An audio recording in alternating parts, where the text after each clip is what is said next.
Notre star à nous, Guillaume Meurice. Oui, bah alors écoutez, on parle élection, programme, gens qui confondent leur belle-mère avec leur lapin. Mais on oublie trop souvent qu'en ce moment même, au Palais de Tokyo, un homme couve des œufs. Hein, ça, on l'oublie beaucoup trop souvent.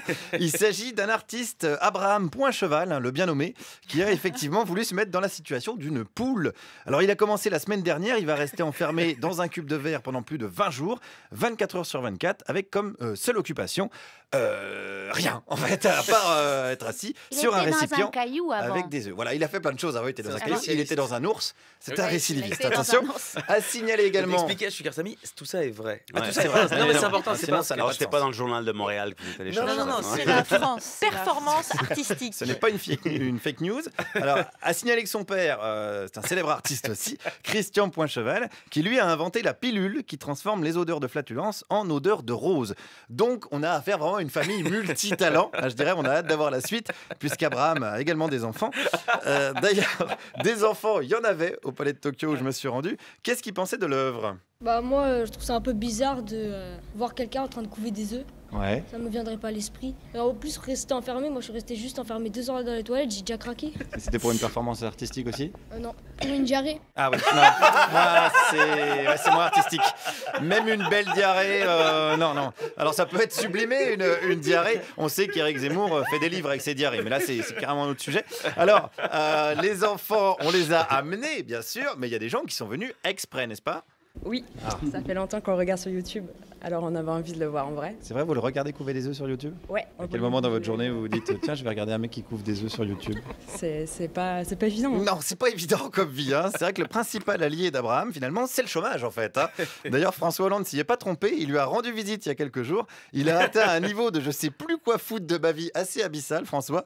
Mais ça nous dit pas pourquoi cette œuvre est intéressante. Tentative d'explication avec un visiteur. Elle est intéressante car l'auteur nous emmène sur un terrain qu'on ne connaît pas, notamment sur la puissance du cerveau. Ah là, il bosse sur la puissance du cerveau ? Ah oui, totalement. On se rend pas compte comme ça. On se rend pas compte. Non, on se rend pas compte du tout parce qu'on voit juste un gars qui couve des œufs en fait. Mais c'est vrai que c'est là qu'on voit la supériorité de l'humain, car aucune poule n'a jamais eu comme démarche artistique de copier le quotidien d'un humain. Hein, d'aller bosser à la Cogip, par exemple, pas vu de poule faire ça, faire la queue à la poste, aucune poule, hein, ni même d'élever des humains en batterie pour bouffer leurs ovules et leur chair. La poule n'a pas eu ce réflexe, n'a pas eu cette idée, elle n'a pas eu la puissance du cerveau d'Abraham, même si quand on le regarde, on a quand même l'impression qu'il s'emmerde, quoi. On a l'impression qu'il s'emmerde. Non, pas du tout en fait. C'est plutôt, il va au bout de comment dirais-je, de son œuvre, quoi. Essayer de faire pondre des œufs. Ah non, attention, il les couve. Ouais. Ah, les couve, pardon. Ah, ça, c'est la performance d'après. La performance, on attend, tout à fait. Oui, là, d'accord. Si l'artiste se mettait à pondre des œufs, là, on pourrait parler de performance. Rigolez pas, il y en a une qui l'a fait. Elle mettait des œufs remplis de peinture et elle les pondait depuis son sexe. C'est ça, ouais. Ils explosaient sur une toile et ça faisait des tableaux. Ah, alors là, c'est sur ce genre il de est choses. balèze. Ah ouais, alors donc c'est vraiment le niveau d'après, parce que là, sa performance à Abraham, c'est juste de rien foutre derrière une vitre. Hein, c'est bien simple. On dirait un technicien de Radio France. Alors attention, je rappelle qu'on n'est pas là pour juger. On est là pour comprendre, et ça tombe bien parce que j'ai rencontré un ami d'Abraham Poincheval qui m'a tout expliqué.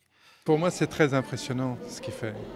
Il ramène tout à l'épaisseur de la peau, en s'enfermant, en s'isolant, mais en étant toujours en contact. Il ramène tout à l'épaisseur de la peau ? Oui, parce que là, regardez, il est en transparence, mais il est complètement perméable. Non, pige rien du tout. Non, je crois que je comprends encore mieux Jean Lassalle que ce monsieur. Alors, c'est pas grave, il ne s'agit pas forcément de comprendre, hein, c'est de l'art après tout. Alors, ce monsieur, ça tombe bien, il est artiste aussi. Qu'est-ce qu'il fait comme œuvre ? Moi, je fais un travail qui est une relation du corps à l'architecture. Qu'est-ce que vous avez fait alors comme œuvre ? J'ai essayé de créer des structures qui soient aussi des sortes de formes mentales, notamment comment vivre dans une capuche. Ah, alors attention, parce que là, ça m'intéresse. Comment vivre dans une capuche ? Là, il y a un aspect pratique. On a tous un kawaii chez nous. On s'est tous demandé, tiens, si ce soir je rentrais pas chez moi, si je décidais d'habiter dans ma capuche. Hein, ok ? En matière de fiscalité, c'est plus pratique. Il n'y a pas de taxe d'habitation capuche, on le sait. Alors, on continue avec lui. Explication.